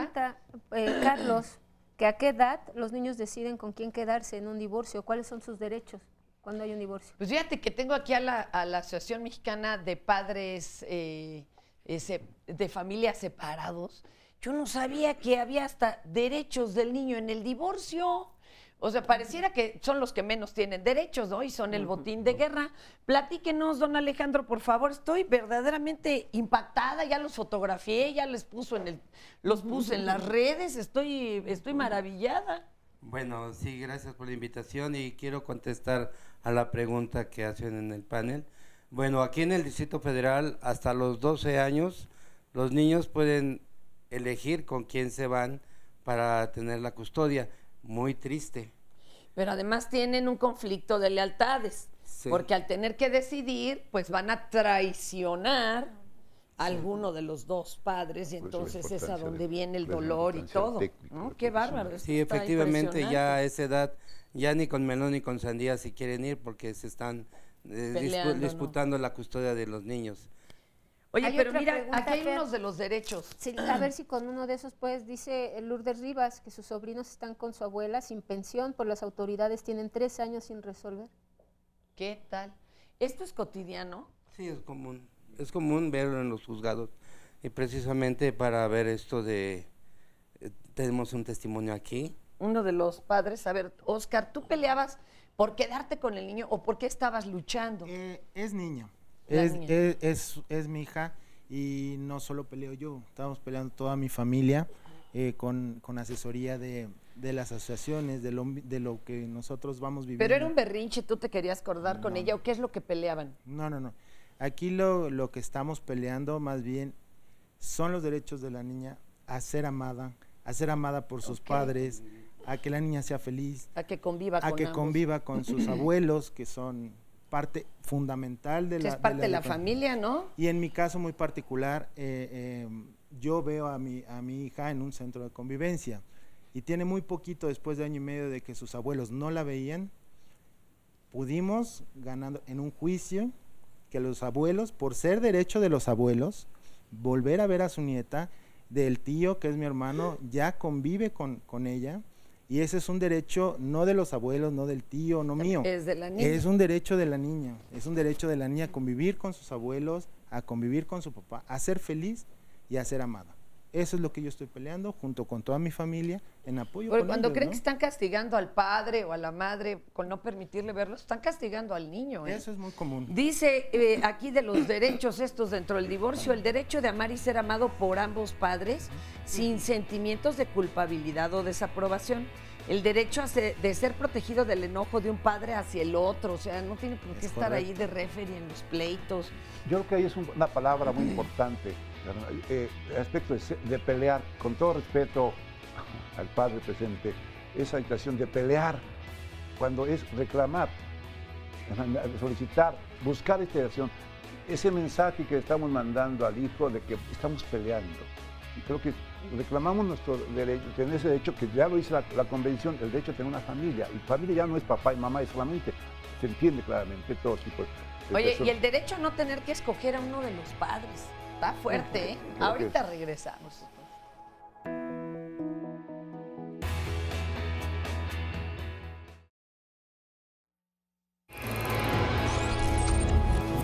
La próxima semana en Diálogos en Confianza tenemos para ti. El lunes, el doctor Lamoglia nos hablará de una enfermedad mental que es muy difícil de diagnosticar y que al ser hereditaria es común que los familiares nieguen su existencia. La enfermedad de Huntington. Cristina Jauregui te espera el martes con un tema controvertido: relaciones entre familiares. ¿Será posible amar a un familiar? ¿Qué tan cercana puede ser la relación y qué consecuencias se pueden dar? El miércoles hablaremos de qué tan vigentes siguen siendo los pecados capitales. ¿Has experimentado lujuria, avaricia, ira, gula, pereza, envidia y/o soberbia? ¿Cómo los has vivido? Marisa Escribano te espera con el tema pecados capitales o patologías modernas. El jueves, nuestro tema es menores migrantes en su paso por México. Para escapar de la violencia, pobreza y falta de oportunidades en sus países de origen, la migración de menores de edad hace incierto el presente de muchos niños y niñas que cruzan nuestro país. ¿A qué situaciones y peligros se enfrentan? ¿Quiénes los ayudan? ¿Cómo cambiar esta situación? Finalmente, el viernes, en nuestro espacio de pareja y sexualidad, Carmen Muñoz y los especialistas analizarán en qué consisten los intercambios de poder en la pareja. En tu relación, ¿quién tiene el poder? Si quieres asistir al estudio y compartirnos tu historia, solo llámanos a los teléfonos 5341-4687 y 5341-1193 o envíanos un mensaje a nuestras redes sociales. Recuerda que Diálogos en Confianza se preocupa por tu bienestar. Estás bien sabroso y ahora tu cuerpo hacia adelante, estira hacia adelante. Bueno, trabajando en la Comisión Nacional de Derechos Humanos como capacitador, yo visitaba muchos estados de la República dando obras de teatro, sobre todo para niñas y niños, con el personaje del Rey Mono. Y en uno de estos visitas en Durango, fue el licenciado Héctor García Cruz, un gran defensor de los derechos humanos en Durango, en aquel tiempo regidor petista, quien me hizo la propuesta directa con la presidenta municipal de que yo fuera el ombudsman de la niñez. El trabajo que yo realizaba, teníamos una oficina con 2 o 3 empleados, un abogado y una maestra, que eran los que hacían los trabajos, digamos, más concretos que yo les encomendaba, pero el corazón del ombudsman de la niñez en Durango era su grupo de niñas consejeras y consejeros con los que nos reuníamos. Yo me reunía con ellos una vez por semana. Ellos traían casos que les denunciaban sus mismos amiguitos, o llegaban casos a la oficina de manera anónima o personal, o me llamaban por teléfono en casos anónimos o abiertos. Entonces esos casos los tomábamos, los teatralizábamos con esta metodología de teatro popular, se resolvían teóricamente entre las niñas y los niños, y luego ellos, tomando nota, me decían: Reymono, lo que hay que hacer es esto y esto y esto, y ya nosotros, la oficina, el maestro y el abogado y la maestra, hacíamos el trabajo de adultos, es decir, los contactos con el gobernador, con el presidente municipal, con las diferentes áreas de gobierno cuando era necesario, o con las maestras y directivos de las escuelas en donde estuviera involucrada una situación. Bueno, lo más importante es que se ve y se vio claramente que las niñas y niños pueden tomar un papel protagónico en la defensa de sus derechos sin ser manipulados, como a veces ocurre en estos congresos y en estos foros que organizan los gobiernos. Ellos resolvían los casos. No hay una instancia que realmente defienda los derechos de las niñas y los niños, y también que les haga conocer que tienen responsabilidades. Por eso yo creo que sería muy pertinente que pensáramos en un ombudsman de la niñez, pero sostenido y elegido por la ciudadanía, y con un consejo de niñas y niños rotantes e independiente. Ahí vimos parte de su trabajo, pero aquí está el Reymono, compañero. ¿Por qué o cómo funcionaría, por ejemplo, un ombudsman ahorita en el país? ¿Qué tendría injerencia? ¿Sería uno por cada zona, luego uno que a englobar a todos? ¿O sería un área del CNDH? ¿Cómo lo propondrías? Bueno, yo lo que se me ocurre es que podría ser a nivel delegacional primero. También, y de municipios y demás. de municipios y todo eso, y creo que su labor fundamental sería más de información de un tema que sigue causando molestia o que no queremos hablarle ni siquiera a algunas ONGs a fondo, que es el de la violencia estructural y de esta ideología envenenada que sigue destruyendo el planeta, y que es el neoliberalismo y el capitalismo. Yo lo vengo diciendo en todos lados y como que me tiran de a loco.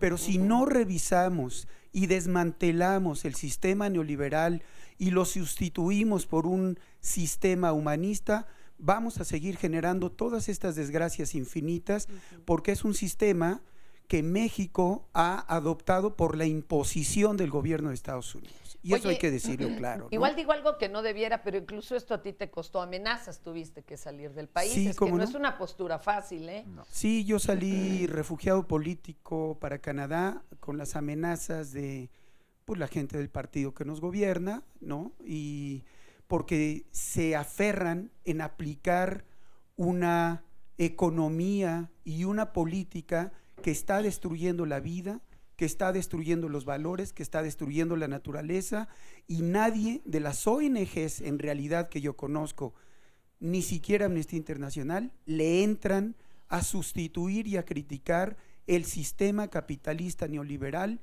como origen de la destrucción del planeta. Y eso es lo que yo propongo, y los chavos lo entienden perfectamente, lo ven en todos los días, en los juegos y en las actividades que realizamos. Ellos ven cómo todo ya se ha convertido en objeto de compra y venta. La sexualidad, las ideas, la prensa. En México no hay un periódico más que La Jornada que no sea promocional de la presidencia de la República o del partido gobernante. Y bueno, y yo creo que en el fondo todos tienen su agenda, ¿no? Y todos tienen también por ahí sus arreglos y sus acomodos. Oye, ¿y tienes alguna página? Sí, cómo no, es la www.centros.org, pero centros con Z. Entonces ahí con todo gusto. De Zen. Pues muchísimas gracias. Esa es la propuesta, ¿no? Que las niñas y los niños primero se enteren de dónde viene el origen de toda esta destrucción, de todo este sufrimiento, que es una ideología que se hace política, que se hace economía, que acciona en la sociedad, y después empezar a hacer propuestas, es decir, cosas propositivas, como decir, en esta colonia no entra más la comida chatarra, punto. En esta universidad no entra más la Coca-Cola. En este municipio no entra más ciertas corporaciones que están destruyendo nuestro mundo. Gracias, Benjamín. Tenemos más aquí llamadas. Inés Montes Dorantes dice que la violencia es en general, que toda la sociedad permitimos el maltrato de los niños con las novelas nocivas, los salarios mínimos y el abandono de las madres porque tienen que trabajar. Entonces, ¿tú estarías de acuerdo, Lourdes? Muchísimas gracias, Inés, en que esto es parte de que los niños no tengan sus derechos, el que las madres tienen que trabajar. No el que las madres tienen que trabajar, la falta de apoyos para las madres que trabajamos. Ahí está la cosa. Es diferente. La cosa es que, por supuesto que las madres no solamente tenemos derecho a trabajar, ¿no? Sino tenemos la necesidad también de trabajar, son las dos cosas. Pero también queremos trabajar, ¿no? Queremos trabajar porque pues es una forma de desarrollarnos, de desarrollar nuestro espíritu, ¿no? De aprender a dialogar con otros. Metidas en la casa nada más lavando, pues no tenemos mayores oportunidades de desarrollo. Pero a la par tendría que haber una respuesta de quién cuida a los niños eficientemente, amorosamente, quién sustituye el cuidado parental en las horas en las que estamos trabajando. Y yo creo que aquí entran muchísimos temas. Entran también los temas de cuántas horas debemos trabajar los cuidadores primarios, las mamás y los papás también, ¿no? Porque trabajar jornadas de 8, 9, 10, 11, 12 horas, pero además las 2 horas de transporte, va en contra de los derechos de los niños también, ¿no? Entonces, creo que aquí hay como muchas aristas, pues, que tienen que ver con estos derechos laborales que se juntan con los derechos humanos y con los derechos humanos de los niños también. Aquí Alejandra en el Twitter nos dice, y tienes ahí un niño a tu lado, Fer, si quieres retomar esto, dice, los niños maltratados muchas veces ni siquiera saben que lo son víctimas silenciosas, no reconocen que no se están ejerciendo sus derechos. Y ahí tienes un pequeñito, Alan, está por ahí, que nos puede contestar. Claro que sí, aquí lo tengo. ¿Cómo estás, mi querido Alan? Bienvenido, ¿eh? Muy bien, y gracias por la invitación.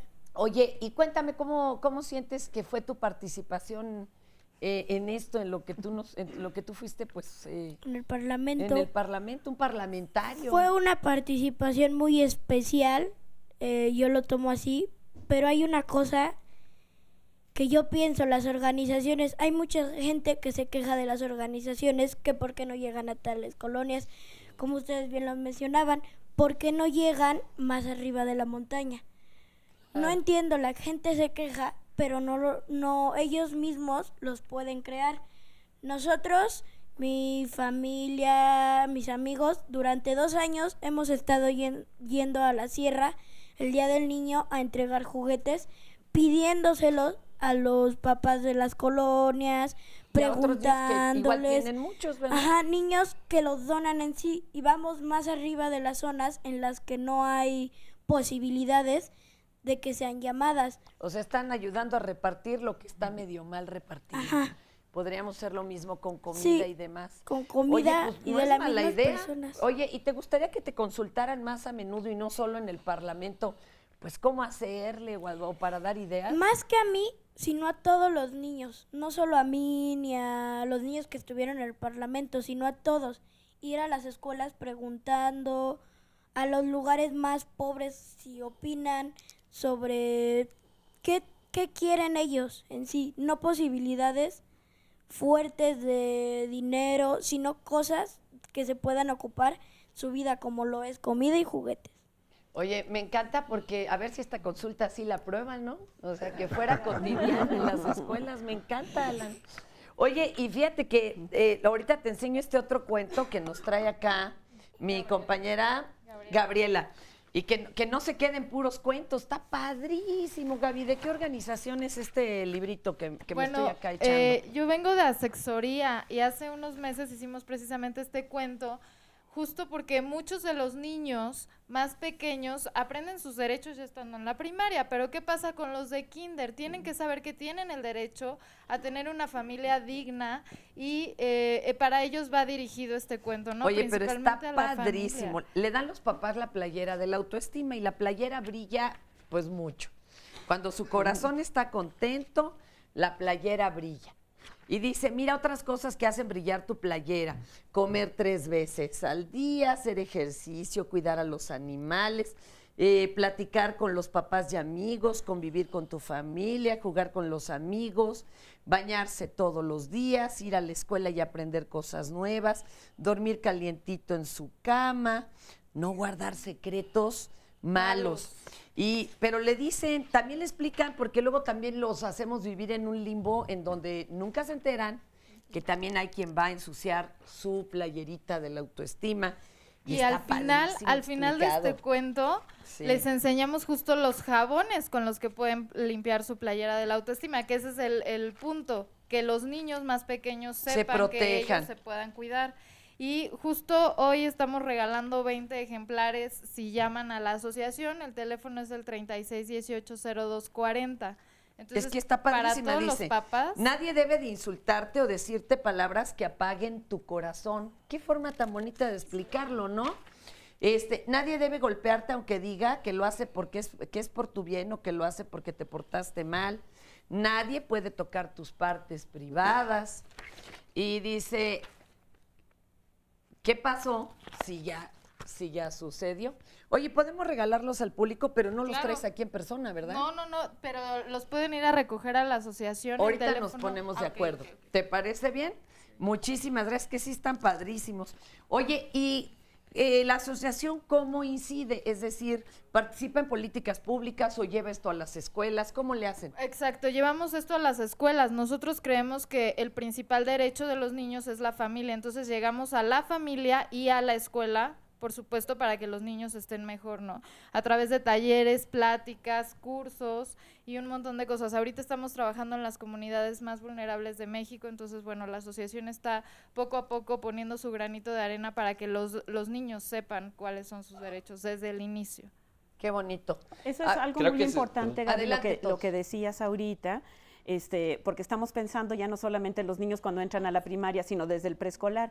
Y a mí me gustaría decir que incluso desde mucho antes. En el cunero. ¿No? Por supuesto, en el cunero. Cuando todavía no tienen acceso a la escuela, ¿no? Es fundamental por eso llegar a los padres, el derecho a la familia, ¿no? El derecho a estas personas que cuidan a los niños, sus cuidadores primarios, no importa quiénes sean, incluso si el niño no estuviera con sus padres o con sus abuelos o con sus tíos y estuviera en una institución, el niño tiene derecho a conocer esos derechos y a ejercerlos. Acá querías decir. Se está tocando un tema, ya lo comenta Alan y la compañera, que me parece muy importante, que es el clima en el que se desarrollan las organizaciones de la sociedad civil que están prestando servicios a niñas y niños. O sea, yo creo que en efecto no se necesita, como dice Alan, que haya muchos recursos para hacer cosas en favor de terceros. El problema es que en la escala de los problemas que tenemos, o sea, en las cifras que tenemos, requieren que haya mucha más participación y eso sí hace necesario que haya al menos estímulos por parte del Estado o cuando menos que no haya obstáculos por parte del Estado para que la gente se pueda organizar y pueda efectivamente prestar servicios a quienes lo necesitan. Por lo menos que no pongan piedra de tropezón. Exactamente, y yo creo que en ese sentido en México tenemos mucho que avanzar todavía. Fíjate que acá le quiero preguntar a don Moisés, ¿usted es papá de Alan? Sí. Moisés, están muy angustiados y angustiadas las personas en las redes de ¿cómo que no tienen obligaciones legales? Estamos hablando de legales. El cómo maneje usted las reglas en su casa y es otro asunto. Los límites. ¿Este chamaco se le ha descarriado por conocer sus derechos? Bueno, yo les voy a decir la verdad. Con mi hijo, bueno, yo con él, ahorita que le acaban de decir que ya no hay derechos, olvídese, le dieron cuerda, ¿no? Que no hay obligaciones. Obligaciones, porque ahorita olvídese. Me va a decir, no, papá, esto no. Y cuando yo a veces lo regaño, me enojo, me dice, papá, yo voy a ir al DIF. Entonces imagínense, los del DIF, cuánta gente no estuviera porque él lo hace y él estuvo en la Cámara de Diputados y estuvo legislando y todo. Claro. Y me dice, es que esto no. Yo lo que les digo... Ahorita regresamos, Moisés, a ver cómo se llega a esta buena negociación.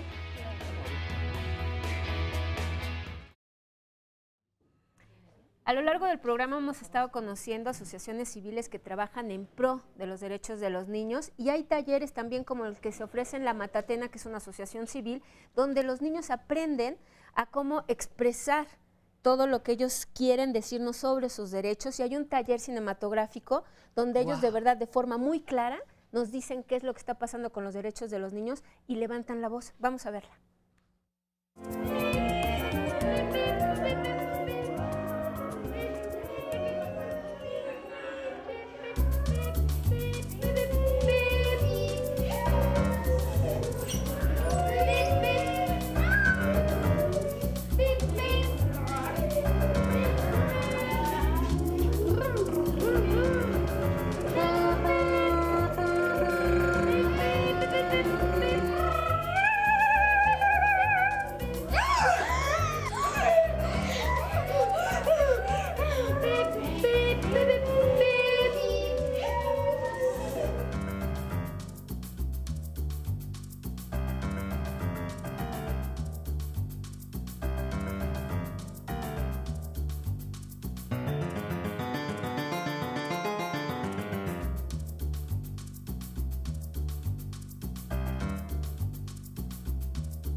Qué bonito trabajo y hacen los niños todo el corto, ¿eh?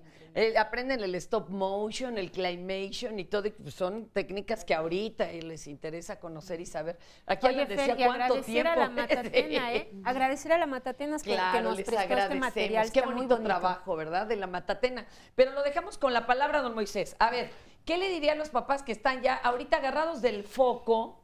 Porque dijimos que no tienen obligaciones legales, conste los niños. Y bueno, otra cosa es lo que se negocia. ¿Cómo le hace usted con Alan para que Alan, con tanto que sabe, no se vuelva ahora el dictador de la casa? Bueno, para mí Alan, en la escuela, hablo tantito de la escuela, a mí me han dicho la gente que es un líder y me dicen, cuide a ese niño porque él mueve al grupo, pero lo mueve a una conveniencia. Y a mí me ha tocado ver una vez una maestra rápido, me habló y me dijo, oiga, cuide a su hijo. No iban a dar pizza y organizó a todos y se dio pizza. Entonces el niño, ahora él la tiene que pagar. Entonces a mí me dio mucha risa, no mucho gusto, pero bueno, dije, bueno, ni modo. Pero dije, me dijo la maestra, qué bárbaro, este niño tiene la sabiduría de mucha gente y es un líder, cuídelo. Esa es una de las cosas sí, para que no lo coopten otros intereses, ¿no? Así es. Que sean los que él considera que van por buen camino. Así es. Otra de las cosas que yo con él siempre le he dicho, respeta, sal adelante, di la verdad, esos son los valores que yo le inculco. A veces hemos tenido problemas y a veces como padre, y se los digo a todos abiertamente de corazón, ¿cuántos padres no han abrazado a sus hijos en estas fechas y le dicen, hijo, yo te quiero, perdóname por ser como soy? O a veces las cosas que tenemos, como dice el padre, hay que dar un abrazo de amor y de cariño a todos, porque hay niños deseosos de eso, no conocen un padre, no conocen amor. Yo les digo a él, ahora, Prendemos la televisión, ¿qué vemos? Secuestrados, descuartizados y todo. Y todos culpan a los niños. ¿Pero qué les enseñan? ¿Qué dice el padre? Nunca dice uno, ¿sabes qué, hijo? Te quiero, vamos a ver las cosas bonitas. Sino al contrario, hacen que vean todo eso horrible. O acompañados, ¿no? Para tratar de explicarles, porque también si los niños lo descubren solos, qué tristeza. Ahora, una de las cosas que alguien me dijo una vez en la vida, a veces como padre, por cosas económicas que estamos, a veces los hijos los maltratamos, les decimos malas palabras y los niños se quedan marcados. Pero alguien me dijo un día en la vida, cuando hagas eso, arregla esos malos entendidos. Claro. Porque esos malos entendidos el día de mañana, tu hijo te va a odiar. Porque nunca le explicaste el por qué las cosas son. Y todo mundo lo que hace siempre es humillar y decir de los niños. Yo invito a todos los padres que se besen, que les digan, los amo, hijos. Y yo les digo una cosa y se los digo firme, van a tener unos hijos exitosos en la vida. Porque eso es lo más grande de la vida, porque es lo único que cuando estemos viejitos, estemos grandes, son los únicos que van a estar con nosotros. Muchas gracias, don Moisés. Con todo amor y respeto, le digo, hagámoslo y van a ver que sus hijos van a cambiar. Sean sus amigos, pero hasta ciertas circunstancias, porque luego ya saben que se pasan, pero todo se puede en la vida. Como dice el doctor Stepensky, ¿no? Soy un papá buena onda, no tarugo. Y yo, gracias, don Lo único Moisés. que les digo a todos, ámenlos si quiérenlos, porque es lo único que es lo que va a salvar a México en estos momentos tan difíciles. Oiga, Gracias. y vamos a ver también de los que están haciendo un trabajo muy en positivo, muy bonito, Niños Sapiens. ¿Saben qué hacen Niños Sapiens? Vamos a conocerlo juntos. Ahí están, muchachos. ¿Listos? A ver, Emi. Ok. Buenos días, Niños Sapiens. Estamos más lejos. Ay, perdón. Niños Sapiens es un programa de radio infantil. Es una revista infantil, lo que quiere decir que tiene varias secciones que tocan distintos temas, todos relacionados hacia los niños, hacia sus gustos y a sus preferencias.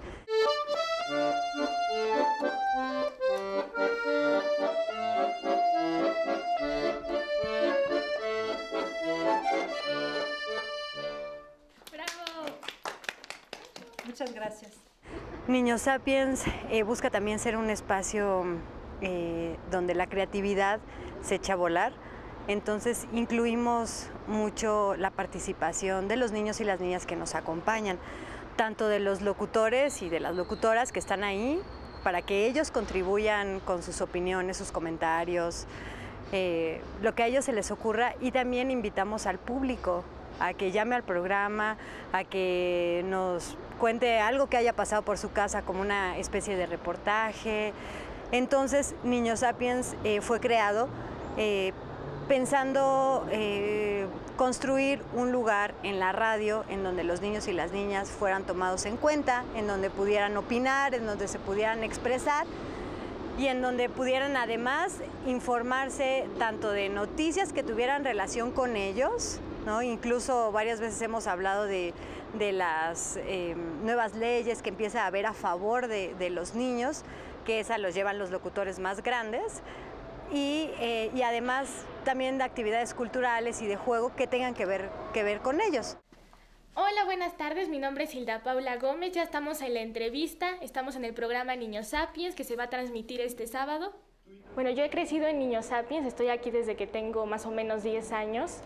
Y bueno, pues toda mi niñez la viví aquí, conocí a muchas personas, muchos niños igual que yo, con el mismo deseo de comunicar lo que sentimos, y pues aprendí a expresar lo que yo siento de una forma correcta, y no solamente me sirve aquí en radio, sino me sirve en muchas partes, en la escuela, al momento de decir algo. Pues al principio me da un poco de miedo, el micrófono siempre impone, pero al final de cuentas te sueltas y empiezas a platicar de muchas cosas, de lo que te gusta, de lo que no te gusta, y es muy padre que muchos niños se puedan identificar contigo. A lo mejor los que no tienen voz pueden identificarse. Es muy padre tener un espacio donde puedas expresarte y más que nada aprender cómo hacerlo correctamente. Cuando fui niña aprendí que había muchas injusticias con esta edad, porque por ejemplo empezando en la tienda que no te dan el cambio cuando tú vas a comprar algo, y esto es algo que aprendí a expresar, y yo creo que sigo siendo pues todavía muy niña con este programa, que me gusta mucho, que me hace imaginar mucho, y pues ha sido una experiencia muy gratificante. Ha sido como muy gratificante encontrar tenemos radioescuchas que nos siguen todo el tiempo, que nos acompañan a diferentes controles remotos a los que vamos, y de hecho hay 2 niños que eran radioescuchas y que después pasaron a formar parte de los locutores de Niños Sapiens. Entonces, y generalmente las opiniones que tenemos en los controles remotos, que es cuando tenemos más cercanía con el público, siempre los niños e incluso los papás de los niños agradecen que haya un lugar en donde a los niños se les tome en cuenta y se les escuche. Muy bien. Y bueno, están en el 1060 de AM, también en la página de internet de Radio Educación, los sábados a las 9:30 para los que quieran seguir. Y hay muchos buenos programas, está el de Radio Ombligo, que se produce en Chiapas, están ahí el señor Raimundo Sopilote, bueno, hay muchos de estos programas que de veras incitan. Bueno, aquí 11 niños, ¿qué podemos decir de nuestros 11 niños? Es una maravilla la barra para los chavitos. Oye, tenemos llamadas inquietantes que merecen inmediata respuesta, aunque todas tratarán de ser canalizadas. Adelante. Sí, mira, en Twitter, aquí Gabino nos dice, ¿cómo hacer efectivos los derechos de los niños en comunidades con usos y costumbres, como en Juchitán, Oaxaca? A ver si ahorita le contestan. Y aquí nos dice, si no se respetan los derechos de los niños que tienen capacidades, entre comillas nos pone normales o regulares, mucho menos de los niños que tienen alguna discapacidad, empezando por las escuelas donde no quieren aceptar a estos niños que porque no tienen la capacidad para tratarlos. Se supone que todos los niños tienen un derecho a la educación y a un trato igualitario sin importar su condición física, religión o preferencia. Eso es mentira. Yo vivo todos los días alguna clase de discriminación. Tengo una niña con síndrome de Down y ya sea en el metro, en la calle, en la escuela o en un lugar recreativo existe discriminación. Incluso nos platica que en una ocasión fue a Bellas Artes y una mamá se quejó porque la niña estaba sentada al lado de ella. ¿Qué les dicen a esto? Sí, usos y costumbres, ahí es complicadísimo, porque como Fer dice a forma de broma, a veces son abusos y costumbres. Claro. Y aquí una pequeña con discapacidad, Lourdes. Sí, bueno, yo creo que definitivamente si los derechos de los niños no se cumplen en general, cuando vamos viendo como haciendo cortes en distintos sectores, los niños más pobres, los niños más pequeños, los niños que tienen discapacidad, pues el panorama es realmente mucho peor, ¿no? Esto que dice la mamá, ¿no? O sea, los niños que tienen discapacidad parece que no tienen derecho a la educación, porque no pueden ir a las escuelas regulares, porque no hay personal que los sepa tratar. Dios de mi vida, pues no tendríamos que estar capacitando al personal para que pueda trabajar con estos niños. Si no, mientras no lo hagamos, lo que estamos haciendo es sacar a estos niños de la educación, no darles su derecho a la educación. No, más que no dárselos, no permitir que se ejerza el derecho a la educación, ¿no?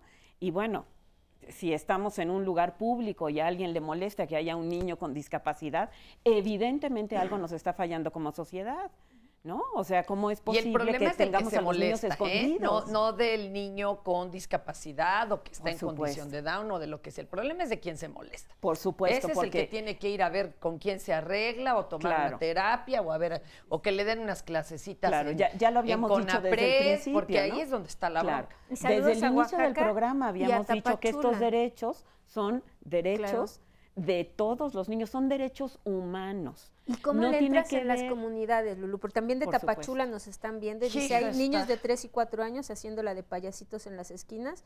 Algo indignante, ¿qué se puede hacer? ¿Qué haces en Oaxaca? ¿Qué haces en Tapachula? Porque en México es toda la república. Casadas a los 10, 11 años, ¿no? El gran reto me parece que es la transformación cultural. Y yo creo que estamos en un momento como humanidad en el que tenemos que cambiar. Sí. O sea, ya lo que está sucediendo en el planeta es muy serio, lo que está sucediendo en términos económicos es muy serio, lo que sucede a nivel social, ya vimos las cifras de tantas niñas y niños en situaciones que son intolerables, es muy serio. Y tenemos que cambiar culturalmente. Y ese cambio no puede ser impuesto de manera violenta, no puede ser impuesto de manera debería ser compartido y entendido. Tiene que ser algo que vayamos construyendo de manera colectiva y de una forma en donde recuperemos, por ejemplo, esto que vimos, ¿no? La ternura, por ejemplo, ¿no? Y derivado Entonces, de ese cambio cultural, creo que lo que se tiene que originar son prácticas inclusivas. Es decir, no debemos dejar de tenerle miedo a lo que es distinto, ¿no? Porque la política educativa, la política que va a las comunidades indígenas tiende a separar. Es decir, como el niño que es indígena habla distinto, como el que tiene una discapacidad tal vez se relaciona distinto, entonces lo separamos, en lugar de generar una política que le permita a estas personas y a estas niñas y niños poder involucrarse con el resto de sus compañeros y con la comunidad. Para quien preguntó cómo explicarle los sucesos que vive el país actualmente, se ha escrito y se han videado, bendito sea, ¿verdad? Muchísimas explicaciones. Si ustedes lo buscan en internet, hay una buena columna en Animal Político, otra en Mercados.0 y otra de doña Keren Miret, que ha escrito libros de cómo explicar muchas cosas a los niños y lo explica muy puntualmente y muy sanadoramente. Helen, platícanos, tú también querías hablar en positivo. Hay cosas que sí se están haciendo y que, bueno, se están logrando, ¿no? Que, yo lo que no nos quería, vayamos tan sí, desolados. No irnos tristes, porque sí hay muchísimas estadísticas y datos de los problemas y de las dificultades que tienen los niños en México, pero yo creo que también habemos muchas instituciones, muchos papás, muchos maestros de a de veras, que sí nos preocupamos por esto. Yo personalmente vengo de parte de colonias de vacaciones, nos prestan a sus hijos, las familias, durante 8 días, y te puedo decir que vemos claramente la transformación de estos niños durante 8 días, cuando están tratados en un ambiente de cariño, de solidaridad, de respeto. Muchas veces los niños no conocen adultos que los traten con respeto, y aquí conocen chavos voluntarios, porque nosotros funcionamos con voluntarios, y entonces el ver que hay jóvenes voluntarios que te ayudan, que te tratan bien, créeme que sí hay una transformación en esos 8 días. Y yo creo que eso mismo pasa con buenos papás, con buenos maestros, comunidades que ayudan y que cobijan a los niños para que estos niños en un futuro sean hombres buenos, que finalmente es lo que queremos, ¿no? Ahora sí que vámonos respetando. Se nos acaba el tiempo, pero 30 segundos, 20 segundos, algo para cerrar. Sí, yo creo que hay que apostar a la capacidad de transformación de las personas. Yo creo que tenemos que hacer todos un esfuerzo porque niñas, niños y adolescentes mejoren sus condiciones de vida. Yo creo que es nuestra primera responsabilidad. Gracias a todos, muchísimas gracias. Y recuerden, los niños son de todos, ¿eh? Hay que empezar a pensar.